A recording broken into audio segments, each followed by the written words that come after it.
Dans Philippiens chapitre 4, alors j'aime toujours rappeler que Philippiens fait partie des épîtres de Paul qu'on appelle les épîtres de captivité. Amen. Donc on a Philippiens, ce sont des épîtres qu'on appelle des épîtres de captivité. Et c'est pas pour rien qu'on a donné ce titre-là à ces épîtres. C'est parce que lorsque Paul est en train d'écrire, Paul est en prison. Amen. Mais ce qui est intéressant dans ces passages-là, c'est qu'on a comme l'impression que celui qui est en prison est plus libre que ceux qui sont dehors. Vous voyez? Et encore comme quoi, même si une personne se trouve en prison, l'évangile ne peut pas être emprisonné. Oui. Même si on demandait aux gens de se taire, on disait « taisez-vous, ne prêchez plus Christ », vous verrez qu'il y a toujours des gens qui vont évangéliser, qui vont annoncer Christ. Donc, toutes les manières, le nom de Christ sera toujours annoncé. Même peut-être sans que les gens le sachent. Si un jour on emprisonnait tous les chrétiens, je vous assure que même les anges eux-mêmes, ils vont annoncer l'évangile. Parce qu'ils apparaîtront en songe, même aux non-croyants, pour leur annoncer Jésus-Christ. Vous voyez? Donc, ce sont là les particularités, l'une des particularités des épîtres de captivité. C'est que Paul est en prison, mais quand nous lisons ces épîtres-là, nous voyons la joie qui anime l'apôtre Paul. Nous voyons que Paul ne cesse d'encourager les croyants. Il ne cesse de les encourager. Pourtant, lui, il est en prison, il devait être triste, mais il a toujours, on a toujours ce sentiment-là que Paul est dans la joie. Amen. Alors ce matin, je ne sais pas si le thème convient, mais mon thème de ce matin, c'est la joie au milieu des épreuves. Oui, la joie au milieu des épreuves. Et la bonne nouvelle est que même quand il y a des épreuves, bien aimé, la joie n'est pas loin. Il y a toujours une lueur d'espoir. Il y a toujours une joie quelque part, même au milieu des épreuves. Et c'est là le caractère des enfants de Dieu que nous sommes. Ce matin, je voudrais nous encourager, comme l'apôtre Paul, à toujours demeurer dans la joie. Et l'épître de Paul aux Philippiens est aussi appelée l'épître de la joie. Parce que, quand vous lisez tout l'épître, il y a un mot qui revient. Il y a une expression qui revient plus que toutes les expressions, plus que tous les mots. C'est « soyez toujours dans la joie ». Est-ce que c'est pas beau? Soyez toujours dans la joie. Amen. Alors, on va lire ensemble Philippiens chapitre 4. Philippiens chapitre 4, du verset 1 au verset 13. Et on se laissera conduire comment le Seigneur va, voilà, Seigneur va nous conduire. Ok? Philippiens chapitre 4, verset 1 à 13. On va le lire vraiment avec un cœur disposé et tranquillement. Parce que la parole de Dieu, elle-même, comme elle est dite là, elle nous fait déjà du bien. Amen. C'est pourquoi, mes bien-aimés et très chers frères, vous qui êtes ma joie et ma couronne, demeurez ainsi fermes. Retenez le mot ferme. Oui, l'apôtre, il commence son chapitre par ce mot qui est fort, par cette expression qui est forte. Demeurez ferme dans le Seigneur. Alléluia. Quelles que soient les situations, demeurez ferme dans le Seigneur. Mes bien-aimés. Verset 2. J'exhorte Évodie et j'exhorte Syntyche à être d'un même sentiment dans le Seigneur. Et toi aussi, fidèle collègue, oui, je te prie de les aider, elles qui ont combattu pour l'évangile avec moi, et avec Clément et mes autres compagnons d'œuvre, dont les noms sont dans le livre de vie. Est-ce que ton nom est écrit dans le livre de vie? Oui, bien-aimé, nos noms sont écrits dans le livre de vie. Alléluia. Ah, combien dans nos prédications, nous parlons encore du livre de vie. Voici les bonnes nouvelles qui doivent animer notre cœur, qui doivent nous donner de la joie, parce que l'apôtre ne cesse de répéter certaines expressions. Soyez fermes, soyez d'un même cœur, ayez un même esprit. Leurs noms sont écrits dans le livre de vie. Alléluia. Il y a un cantique, il y a longtemps qu'on n'a pas chanté ce cantique. Mon nom est écrit dans le livre de vie. Personne ne pourra l'effacer. Il est écrit pour l'éternité. Ce sont les bonnes nouvelles que les chrétiens doivent garder dans leur cœur. Amen. Ce ne sont pas seulement les choses que nous regardons dans le monde, les tracasseries du monde, les difficultés du monde. Mais souvenons-nous que notre nom est écrit dans le livre de vie pour l'éternité. Un jour, peut-être le Seigneur fera grâce, je prêcherai sur ce fait qui est réel, que notre nom est écrit dans le livre de vie. Amen. Et personne ne pourra l'enlever, personne ne pourra l'effacer. Il est écrit pour l'éternité. Alors Paul rajoute, ce n'est pas en vain qu'il rajoute cela. Il dit oui, et toi aussi, fidèle collègue, oui, je te prie de les aider. Elles qui ont combattu pour l'évangile avec moi et avec Clément et mes autres compagnons d'œuvre, dont les noms sont dans le livre de vie. Les noms sont dans le livre de vie. Et je répète encore, les noms sont dans le livre de vie. Au verset 4, Paul dira, réjouissez-vous toujours dans le Seigneur. Je le répète, réjouissez-vous. Réjouissez-vous toujours dans le Seigneur. Réjouissez-vous toujours dans le Seigneur parce que dans le Seigneur, il y a toujours de l'espérance. Dans le Seigneur, les choses ne restent pas, les ténèbres ne demeurent pas. Dans le Seigneur, il y a toujours une lumière qui brille pour tous ceux qui mettent leur confiance en lui. Pour tous ceux qui espèrent en lui, il y a de l'espoir. Et l'évangile, en grec, c'est la bonne nouvelle. C'est un message qui donne l'espoir aux hommes et aux femmes. C'est un message qui nous annonce que Jésus-Christ qui est parti, Jésus-Christ, il reviendra et nous régnerons avec lui.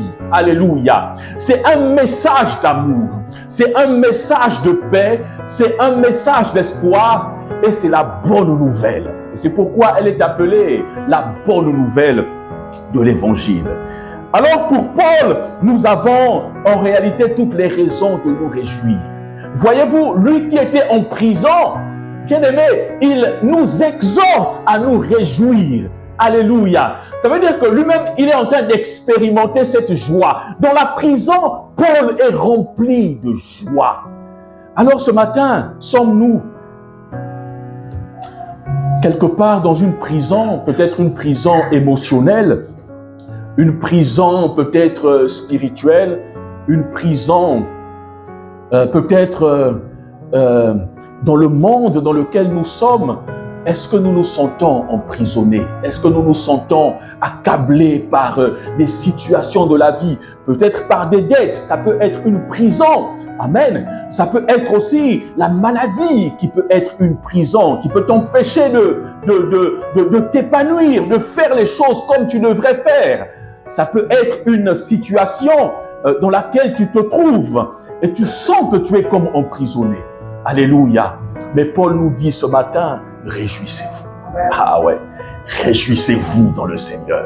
Nous avons des raisons de nous réjouir dans le Seigneur. Parce que même dans la prison, bien aimé, Dieu est là. Et Dieu, le Seigneur était avec Paul dans la prison.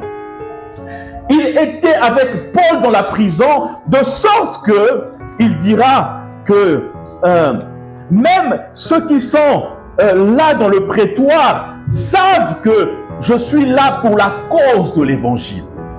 Ah oui, je suis là pour la cause de l'évangile. Et au verset 1, à partir du verset 12, il dira, « Ainsi, mes bien-aimés, comme vous avez toujours obéi, travaillez. » Philippiens, chapitre 1, je lis simplement. Au verset 17, il dira, « Et même je sers de libation pour le sacrifice et pour le service de votre foi. Je m'en réjouis. Je sers de libation, mais je m'en réjouis. Et je me réjouis avec vous tous. Vous aussi, réjouissez-vous de même et réjouissez-vous avec moi. » Au verset 19, il dira, « J'espère dans le Seigneur Jésus-Christ, vous envoyez bientôt Timothée afin d'être encouragé moi-même en apprenant ce qui vous concerne. » Dans la prison, Paul avait toujours des raisons d'être encouragé. Dans la maladie, nous pouvons avoir des raisons d'être encouragés. Sous le poids des dettes, nous avons encore des possibilités d'être encouragés. Lorsque tu exerces un travail difficile, bien-aimé, tu as encore des possibilités d'être encouragé. Le Seigneur donne toujours des possibilités d'encouragement. Le Seigneur nous donne toujours des sujets d'encouragement. Quelle que soit la situation que nous traversons, quelle que soit la prison dans laquelle nous nous trouvons, bien-aimés, il y a toujours des possibilités d'encouragement. Rappelons-nous dans Actes des Apôtres, lorsque Pierre était en prison, et à une certaine heure, il y a un ange qui vient le réveiller, alors que le découragement avait pris la place, sachant que Paul, le lendemain, devait être exécuté, alors que les ténèbres de la prison avaient envahi sa vie, alors que la tristesse avait pris la place. Mais la Bible nous dit qu'à une certaine heure de la nuit, alors il y a un ange qui est apparu dans la prison et qui a délié, qui a ôté les chaînes dans lesquelles Pierre se trouvait. Et cet ange a ouvert la porte et a accompagné Pierre jusqu'à la sortie de la prison. Et Pierre est sorti libre. Pierre a été délivré.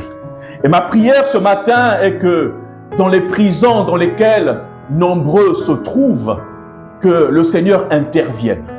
Que le Seigneur donne la joie à celui qui se sent oppressé, parce qu'il en est capable. Il est la lumière qui brille dans nos ténèbres.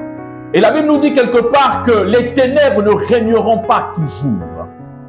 Et notre prière ce matin, oui, c'est de dire à Dieu, Seigneur, dans les ténèbres dans lesquelles chacun peut se trouver, peut-être les ténèbres du péché, les liens du péché aussi, peut-être les ténèbres, l'amour du monde, où tu as du mal à t'en sortir parce que le monde t'a retenu captif. Bien-aimé, il y a de l'espoir.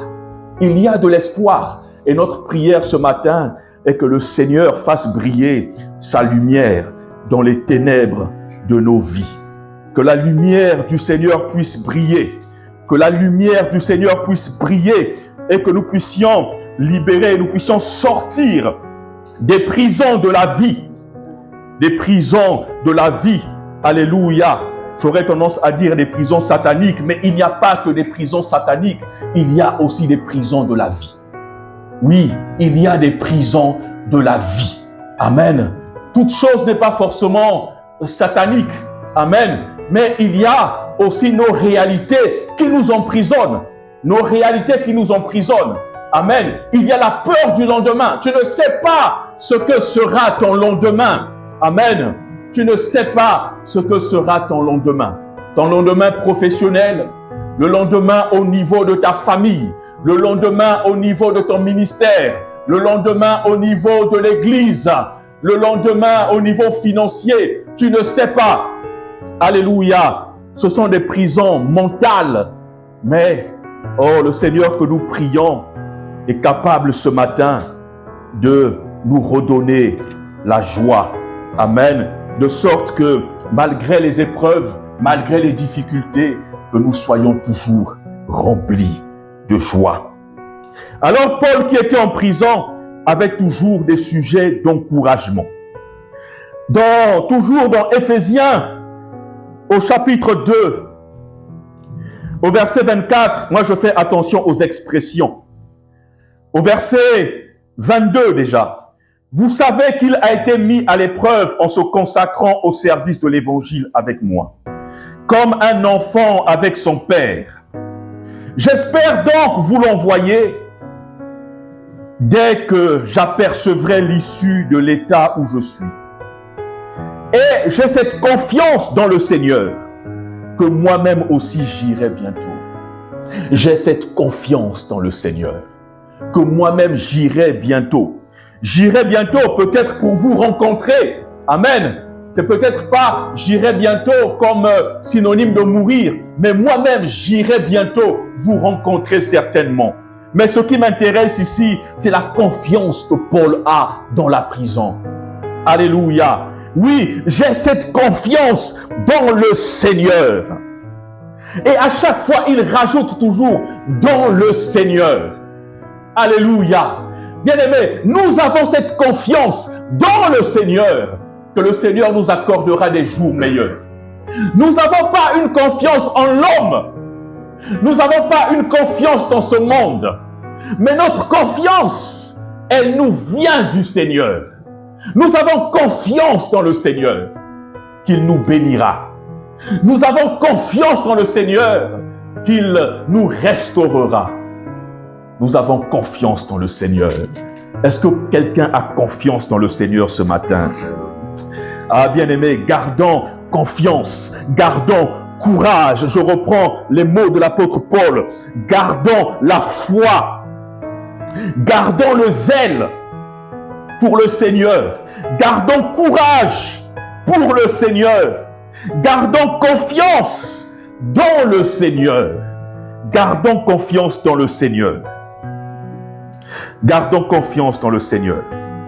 Au verset 7, il dira au sujet d'Épaphrodite, au verset 27, « Il a été malade, en effet, et tout près de la mort, mais Dieu a eu pitié de lui.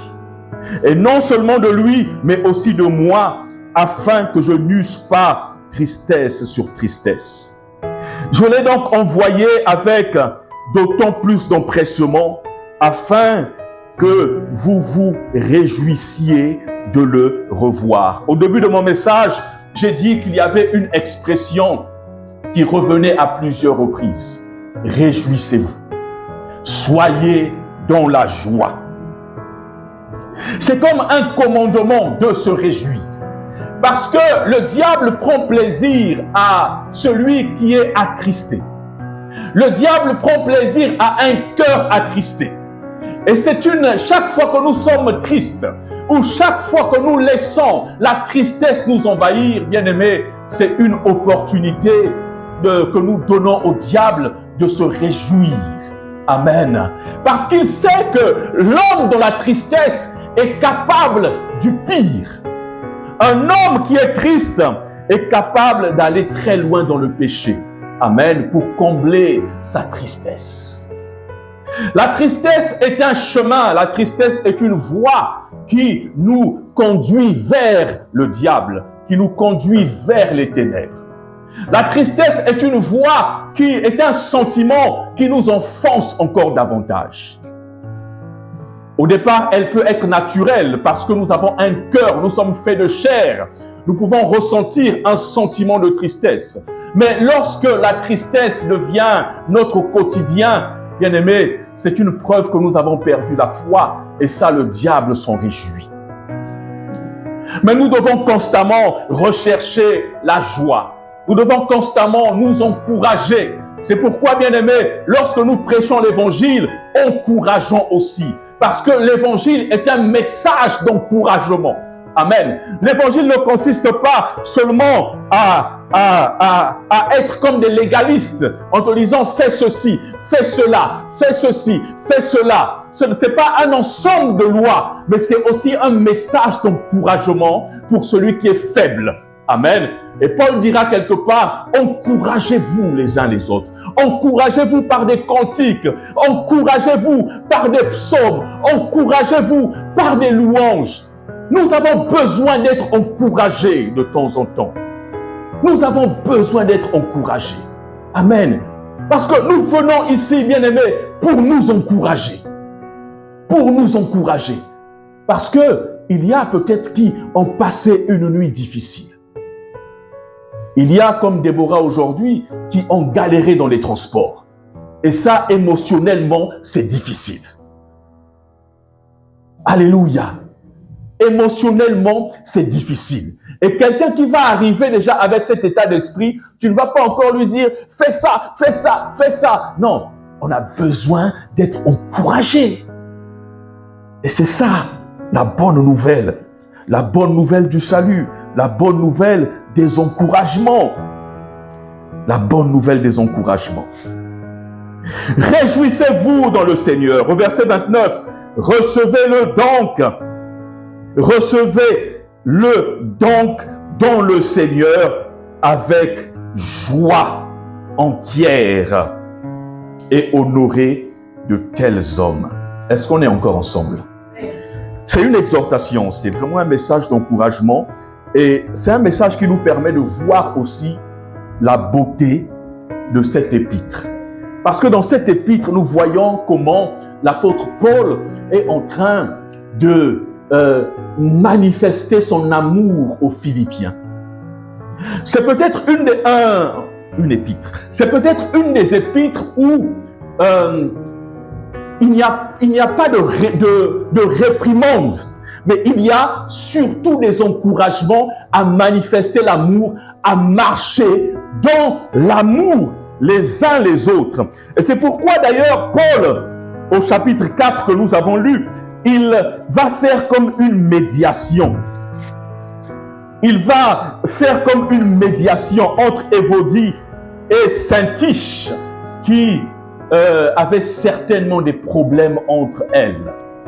Mais Paul va demander qu'il y ait une médiation, qu'il y ait toujours de l'amour. Je vais relire encore. Chapitre 4, verset 2. J'exhorte Évodie et j'exhorte Syntyche à être d'un même sentiment dans le Seigneur. Et toi aussi, fidèle collègue, oui, je te prie de les aider. Elles qui ont combattu pour l'évangile avec moi, je te prie de les aider. Je les exhorte à marcher d'un même sentiment. Oui, l'évangile permet de rapprocher aussi des personnes qui sont loin. L'évangile ne divise pas, mais l'évangile rapproche. Paul ne prend pas parti, mais il demande, il les exhorte à marcher d'un même sentiment. Pendant que nous y sommes, marchons d'un commun accord. Alléluia. Ayons tous un même sentiment.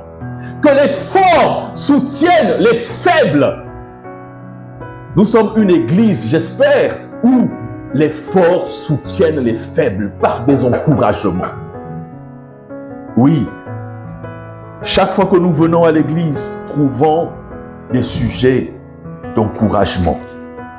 Et rappelez-vous que Paul était dans la prison pendant qu'il est en train d'écrire cette épître et il trouve toujours des moyens d'encouragement.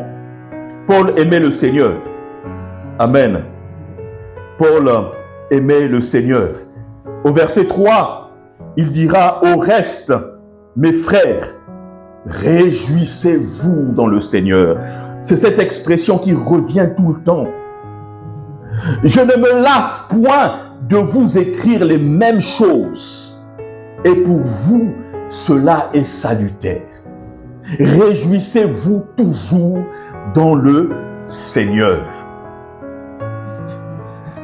Au verset 4, « Moi aussi cependant, j'aurais sujet de mettre ma confiance en la chair. Si quelqu'un autre croit pouvoir se confier en la chair, je le puis bien davantage. Moi circoncis le 8e jour de la race, d'Israël, de la tribu de Benjamin, hébreu, né hébreu, quant à la loi, pharisien, quant au zèle, persécuteur de l'Église, irréprochable à l'égard de la justice de la loi.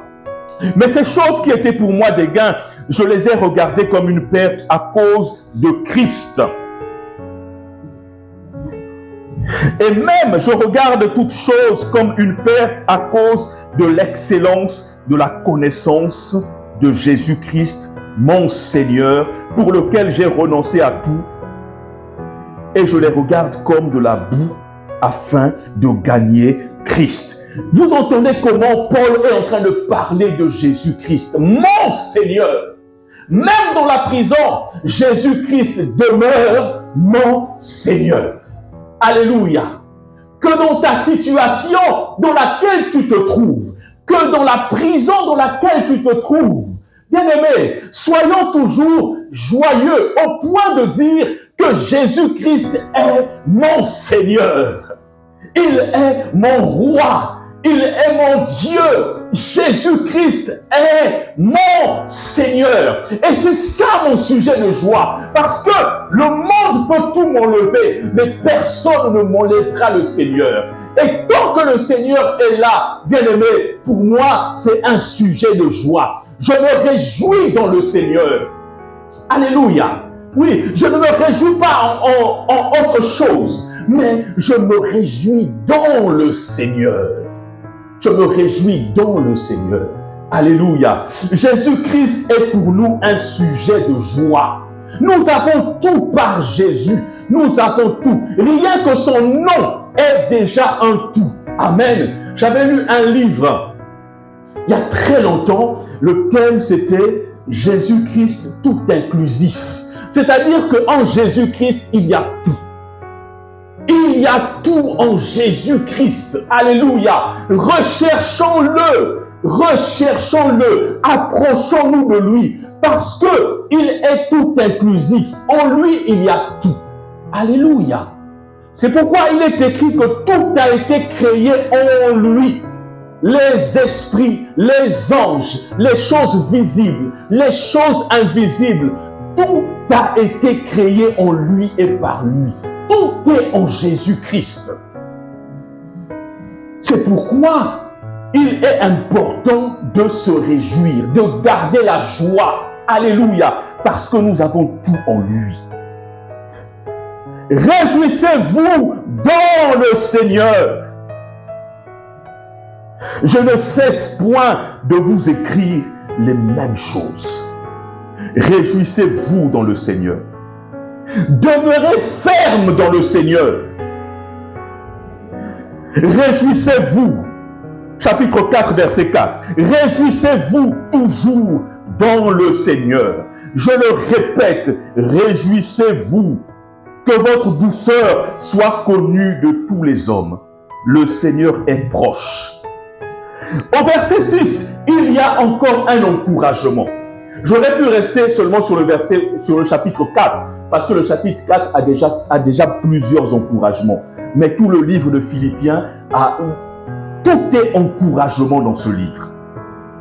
Verset 6, très important. Ne vous inquiétez de rien. Déborah, tu n'as pas ta Bible là. Ton téléphone, je vais t'offrir une Bible. Ne vous inquiétez de rien. Répète avec moi, ne vous inquiétez de rien. Ne vous inquiétez de rien. Paul était en prison, il avait des raisons de s'inquiéter de son lendemain. Il avait raison de s'inquiéter des églises qu'il avait implantées. Mais voici que celui qui est en prison Alors, il nous exhorte à nous inquiéter de rien. Ne soyez pas inquiets. Amen. Peut-être que Paul avait réalisé qui était Jésus-Christ. Peut-être que nous, à notre niveau, nous n'avons pas encore réalisé qui est Jésus-Christ. Et ma prière encore ce matin, que le Seigneur se révèle à nous. Que le Seigneur se révèle à nous. Parce que celui qui connaît son Seigneur, là, bien aimé, sa vie est très différente. Ah, je vous assure. Qu'il fasse gris, qu'il pleuve, qu'il neige, cette personne restera toujours joyeuse parce qu'elle sait avec qui elle est en train de marcher. Elle connaît son Dieu, elle connaît son Seigneur. Que le Seigneur nous aide à le connaître véritablement. Que le Seigneur nous aide à le connaître véritablement, bien-aimé. Que le Seigneur nous aide à le connaître. Paul connaissait son Seigneur. Et c'est pourquoi il pouvait mourir avec assurance. Mais ce qui le retenait sur terre, c'était l'Église. Il dit, si je m'en vais vers le Seigneur, cela est un avantage pour moi. Et d'ailleurs, quelque part ici, il dira que Christ est ma vie. La mort est un gain. Christ est ma vie. Oh Seigneur Jésus, sois notre vie. Pas seulement le dimanche, pas seulement quand je prêche, mais Seigneur, ce dimanche aujourd'hui là, pénètre encore en nous. Pénètre en nous, Seigneur. Prends toute la place. Que nos yeux se détournent du monde, mais que nous puissions te fixer. Que nous puissions fixer le Seigneur. Révèle-toi à nous ce matin. Tous les jours, révèle-toi à nous. Que nous puissions te connaître comme Paul te connaissait. Paul connaissait son Seigneur. Ne vous inquiétez de rien, mais en toute chose, faites connaître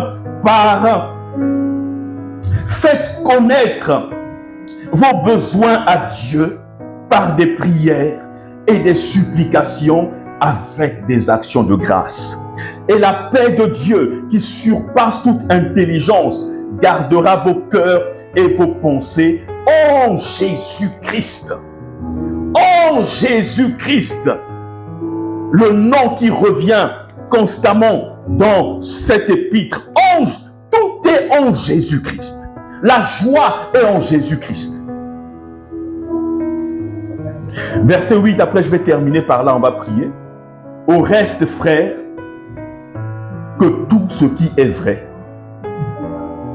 que tout ce qui est honorable, tout ce qui est juste, tout ce qui est pur, tout ce qui est aimable, tout ce qui mérite l'approbation, ce qui est vertueux et digne de louange, soit l'objet de vos pensées. Alors, l'apôtre nous exhorte, quelle que soit la situation dans laquelle nous sommes, que nos pensées soient attirées par ce qui est bon. Amen. Que nos pensées ne soient pas tournées vers ce qui est triste. Que nos pensées ne soient pas tournées vers ce qui est impur pour trouver des solutions. Parce que, voyez-vous, lorsque les choses vont mal, certains vont se tourner vers l'alcool. D'autres encore vers des drogues. D'autres encore vers peut-être les femmes. Amen. Pour combler un certain vide. Mais nous, bien-aimés, si nous voulons rester fermes, tournons nos regards vers ce qui mérite l'approbation, vers ce qui est vertueux, vers ce qui nous donne de la joie, vers ce qui nous remplit de paix, vers ce qui nous garde purs. Ah oui, tournons nos regards vers ces choses. Et ces choses-là, c'est l'évangile, c'est la bonne nouvelle, c'est Jésus-Christ. Ce sont les choses que Paul a enseignées. Ce qui est pur. Ce qui est pur. Alors pour terminer, bien-aimés, vers quoi allons-nous tourner nos regards lorsque les choses sont compliquées? Vers quoi tournes-tu tes regards? Vers quoi tournes-tu tes regards? Vous savez, aujourd'hui, on scrolle, c'est ça l'expression, on scrolle très vite dans son téléphone. Dès lors qu'on commence à s'ennuyer, dès lors qu'on a des soucis, on ne se tourne pas vers le Seigneur, mais on commence à scroller. On va scroller pendant 1 heure. Pendant 1 heure. Et on aura après un sentiment de plaisir, un sentiment de bien-être, mais qui n'est que éphémère. Alléluia. Mais qui au contraire nous remplit d'impureté. Mais, bien-aimés, nous qui sommes l'Église, discernons les plans de l'ennemi, nous qui sommes l'Église, gardons nos regards tournés vers le Seigneur, afin de recevoir sa joie, afin d'être remplis de sa paix. Alléluia. Alors pour terminer, gardons malgré tout la joie. Amen. Gardons la joie. Les choses ne sont pas roses dans ce monde. Il y aura toujours des circonstances pour nous voler notre joie. Mais ne nous laissons pas voler la joie. Parce qu'elle nous vient du Seigneur et elle est une force. Et si Paul en parle, il sait pourquoi. La joie du Seigneur est notre force. La joie du Seigneur est notre force. La joie du Seigneur est notre force. Tant que nous serons sur la terre, il y aura toujours des occasions pour nous priver de joie. Mais retenons que la joie que nous avons, elle vient du Seigneur. Et pour nous, c'est un trésor, c'est une bénédiction, c'est une grâce, c'est un don que nous avons reçu de lui. Tournons nos regards vers Jésus. Et gardons le zèle pour le Seigneur. Gardons le zèle pour servir le Seigneur en tout temps. Bien-aimés, gardons le zèle comme Paul. Je ne cesse de vous répéter ce matin. Oui, bien-aimés, gardons le zèle. Gardons le zèle. Alléluia. Éphésiens, chapitre 6. Et après, on va terminer. Je vais terminer sur le zèle. Éphésiens, chapitre 6. Ayez pour chaussure à vos pieds le zèle que donne l'évangile de paix. Éphésiens chapitre 6, verset 15. Mettez pour chaussure à vos pieds le zèle que donne l'évangile de paix. En tout temps, bien-aimés, gardons le zèle. En tout temps, Pénel, tu peux jouer un peu, s'il te plaît. J'ai terminé. En tout temps, gardons la joie. Gardons le zèle. Amen.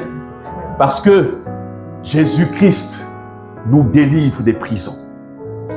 Jésus-Christ fait encore des miracles aujourd'hui. Jésus-Christ agit encore. Il change encore les conditions, les situations dans notre vie. Gardons le zèle dans la maison du Seigneur. Gardons le zèle. Alléluia. Venons les dimanches, célébrons le Seigneur. Soyons là dans les veillées, prions, supplions le Seigneur. S'il y a certains programmes dans l'église, soyons là, gardons le zèle dans le Seigneur. Parce que lui-même, il s'occupera de nos fardeaux. Déchargez-vous sur lui de vos soucis. Car lui-même prendra soin de vous. Déchargez-vous sur lui de vos soucis. Car lui-même prendra soin de vous. Je répète encore. Déchargez-vous sur lui de vos soucis. Car lui-même prendra soin de vous. Je répète encore une dernière fois. Déchargez-vous sur lui de vos soucis, car lui-même prendra soin de vous. Alléluia. Est-ce qu'on peut se lever? On va rendre grâce à Dieu pour sa parole. Et je prierai. Alléluia. Nous te bénissons, Père, ce matin pour ta parole, Seigneur,